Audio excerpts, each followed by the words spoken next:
Hello everyone, good morning to all. I Jitendra welcome you all to RKP online classes.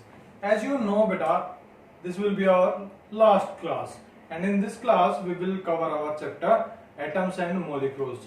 तो आपका एक दो topic बचे हैं छोटे छोटे. एक तो बचा हमारा ग्राम एटॉमिक मास और इसी की सेकंड पार्ट आप बोल सकते हो ग्राम मोलिकुलर मास और इसके बाद है हमारा मोल, नंबर ऑफ मोल्स. तो मोल कंसेप्ट और एक ही हो गया हमारा ग्राम एटॉमिक मास प्लस ग्राम मोलिकुलर मास. तो ये छोटे छोटे हमारे दो टॉपिक बचे हैं. लेकिन जो मोल कंसेप्ट का टॉपिक है, number of moles find out करने हैं, वो आपका 9th क्लास में भी चलेगा, वो आपका 11th क्लास में भी काम आएगा, वो आपका 12th क्लास में भी काम आएगा और आगे फर्दर जितने भी स्टडीज हम करेंगे मोस्ट ऑफ जगह हम मोस्ट ऑफ जो पार्ट हमारे केमिस्ट्री के तो वहां पर हमें मिलेगा. तो आइए डिस्कस करते हैं इसको. तो क्या है? तो फर्स्ट हमारा ग्राम एटॉमिक मास. क्या है ग्राम एटॉमिक मास? तो नाम से ही पता चलता है ग्राम एटॉमिक मास. ग्राम क्या होता है? एसआई यूनिट है. किसकी? SI unit of mass. Clear है? तो एसआई यूनिट ऑफ मास वो क्या है? ग्राम. ग्राम या किलोग्राम. ठीक है. तो इसकी डेफिनेशन क्या देंगे, इसका मीनिंग क्या निकलेगा यहां से कि gram atomic mass is defined as the gram atomic mass is defined as the mass of a substance. Clear? क्या है?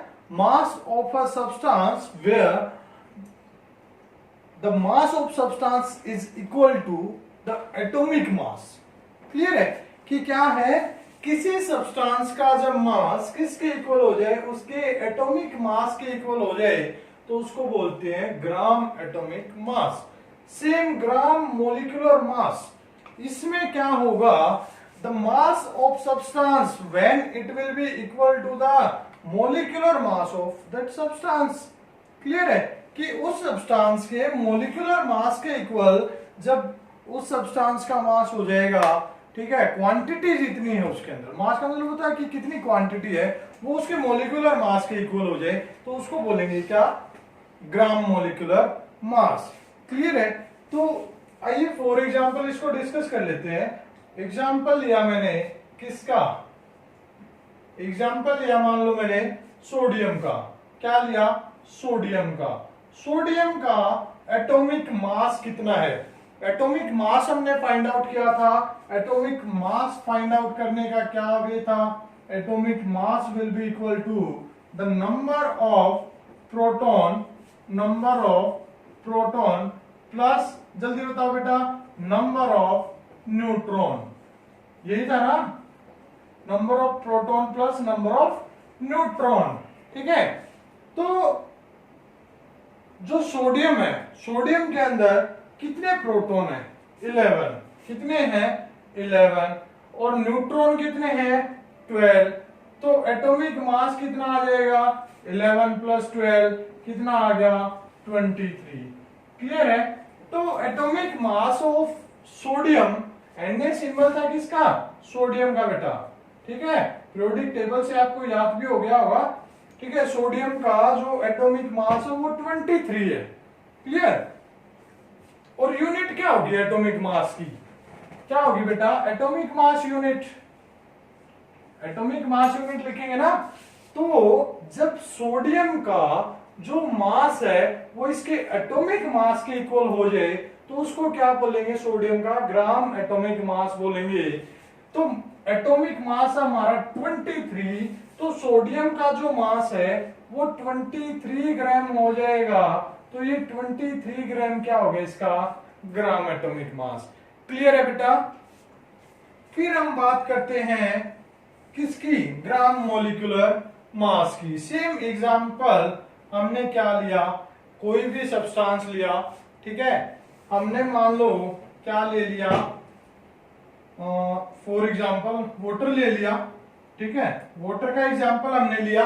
वाटर में क्या है? इसका मोलिकुलर मास क्या है? मोलिकुलर मास से पहले हमें जितने एलिमेंट है कितने हैं? 2 तो इसके अंदर हाइड्रोजन है और एक इसके अंदर ऑक्सीजन है, इनका एटॉमिक मास पता होगा, फिर उनका सम कर देंगे, वो आ जाएगा इसका मॉलिक्यूलर मास। हाइड्रोजन का एटॉमिक मास कितना बेटा 1।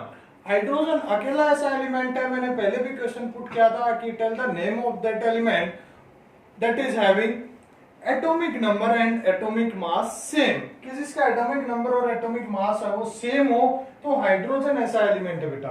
तो देखो हाइड्रोजन का एटॉमिक मास है 1 और 2 हाइड्रोजन है तो 2 into 1, एक ऑक्सीजन है, ये 10 है बेटा, ये ऑक्सीजन है, ठीक है।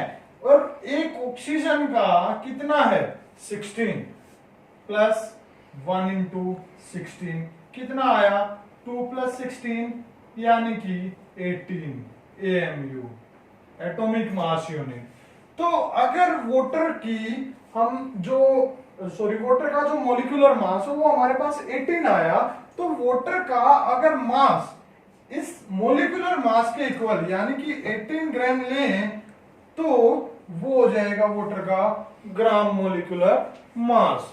तो आई होप कि आपको ये दोनों कंसेप्ट समझ में आए हैं। डेफिनेशन मैं रिपीट कर देता हूं बेटा एक बार फिर से कि जो ग्राम एटॉमिक मास है वो क्या है, gram atomic mass is defined as the mass of a substance, mass of an element, ठीक है। सब्सटेंस भी मत बोलो, एलिमेंट बोलो। Gram atomic mass is defined as the mass of an element where mass of element is equal to the atomic mass of that element।